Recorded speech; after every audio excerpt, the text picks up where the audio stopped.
Слава Украине! Привет всем от Полонского. Только что Йемен долбанул по Израилю ракетой, баллистической иранской ракетой, которая, ну, на моей памяти это, наверное, первый раз, хотя уже, наверное, не первый, я, может, что-то упускаю, первый раз не была сбита. То есть там я написал, кстати, в телеграм-канале, видео этих всех дел внизу в описании к данному ролику ссылочки, можете посмотреть. Я на телеге как раз написал, что ракета не была сбита, там есть, поскольку она шлепнулась возле аэропорта Бен-Гуриона, там все в камерах, со всех сторон. Это основной аэропорт Израиля, и понятно, что все со всех сторон обвешано камерами, плюс полно туристов. Постоянно кто-то что-то снимает на телефон, и, короче говоря, довольно много видео падения. Она не была сбита. По ней работали противоракеты, ТААД работал ХЭЦ, израильский ХЭЦ-3. Ни тот, ни другой не сбили. Если бы они ее, конечно, сбили, картина была бы совершенно другой. Ну, сама ракета, большая ее часть шлепнулась бы где-то в Иордании, просто потому что ширина Израиля там с гулькин нос, а ракета летит по баллистической траектории, соответственно, ее сбивали бы где-то на высоте там километров 15-20, соответственно, это было бы над Иорданией где-то. И в Израиль бы она, может, куски какие-то долетели бы, и то не по самому Израилю, а по Иудеи, Самарии, там, по эти вот, или как там говорят, западный берег, да, реки Иордан, туда где-то оно шлепнулось бы, как оно обычно и бывает. В данной же ситуации прямое попадание по аэропорту Бен-Гурион. Единственное, что они не попали по терминалу третьему, это основной терминал аэропорта, они метров 200 от него уложили ракету. Ну, сами поймите, да, взрыв был колоссальной силы, значит, там рядом с аэропортом апельсиновые эти плантации. Вот. Ну, как раз он там апельсинового сока и надавила эта ракета.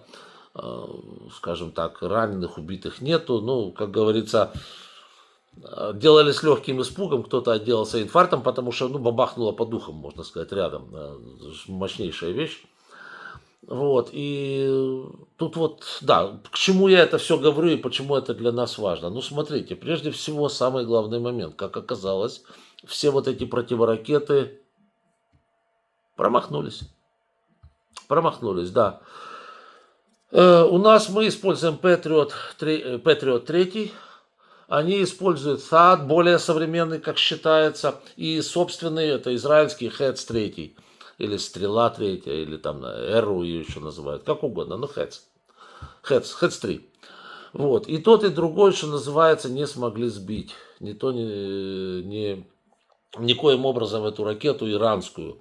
Но как выглядит механика этого всего дела? Вот это самое интересное. Значит, смотрите, как это выглядит. Путинская Россия передает Ирану технологии производства ракет. Да? Иран строит ракеты в результате, баллистические. Передает их кому? Правильно, он их передает Йемену. Йемен пуляет эти ракеты куда? Правильно, он пуляет этими ракетами по Израилю. Израиль не в состоянии сбить эти ракеты. Ракеты, как мы видим сейчас, уже начали прилетать очень четко, ну, с точностью 200 метров. На расстоянии 2300 километров. Прямо им туда, за шиворот, что называется. А что после этого происходит? Нетаньяху после этого целуется с Путиным и посылает своего посла на парад победобесия российско-фашистских вооруженных сил, которые, и в Израиле это прекрасно знают, убили несколько сот тысяч украинцев. И израильский посол будет стоять, ну, если он туда, конечно, пойдет, может, еще и не пойдет, я же не знаю. Но из того, что мы сейчас слышим, то да, пойдет. Израильский посол туда пойдет, вместе будет стоять на одной трибуне, значит, вместе с президентом Палестины Махмудом Аббасом, и они вместе будут, значит, принимать парад российских этих фашистских бандитов, которые убили несколько сот тысяч украинцев. Вот такое кольцо, да, получается? Значит, получается, что, еще раз повторюсь, Россия дает технологии Ирану, Иран строит ракету передает Йемену, Йемен стреляет по Израилю назад, вот, а Израиль после этого посылает послов в это самое, на парад, а Нетаньяху встречается с Путиным, и вообще они там дружба, френдшип, кукуруза. Вы не находите ничего вот, в этом кругообороте, ничего странного не находите?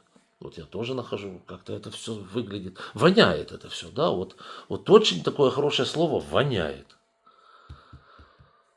Вот так вот, друзья мои. Ну и нужно сделать вывод, а как же с этим бороться? Ну, не с круговоротом в природе, а с ракетами баллистическими. Действительно, мы прекрасно видим, что и Патриот может дать маху, как сейчас видим, и ТАД, вот этот новый, не является, как говорится, непробиваемым. Вот прекрасный пример сегодня. Ракета не была сбита, это 100%. Но еще раз говорю, смотрите видео, это очевидно.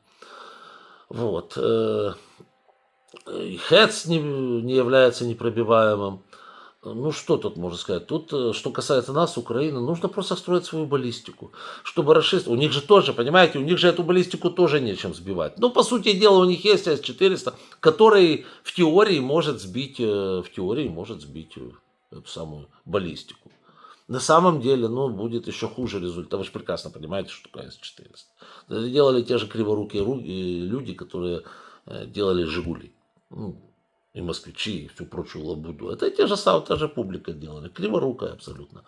Вот. Но они одну ракету там из 5 собьют. Поэтому рашисты должны очень четко понимать, что на их ракету прилетит всегда в ответ ракета. Вот это будет наилучшей гарантией, как бы, для того, чтобы они по нам эти ракеты не посылали. Причем она полетит, да, в ответ не куда-то там в Тамбов, а туда, куда надо, там, где пулю спряталось. Вот. Ну, вот как-то так.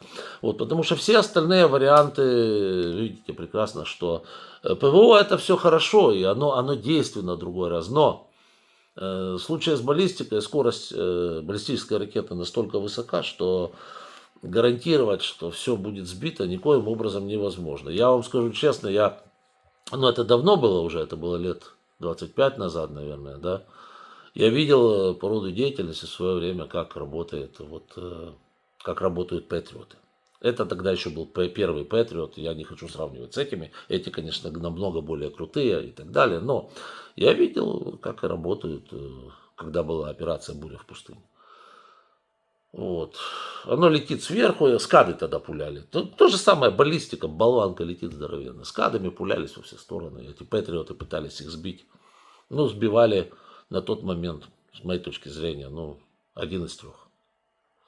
Тогда. Сейчас, конечно, они получше, они сбивают больше, но все равно, еще раз говорю, нет гарантии, что они собьют все. И не будет никогда, потому что скорость вот этой болванки, которая летит в сторону Земли, она огромная.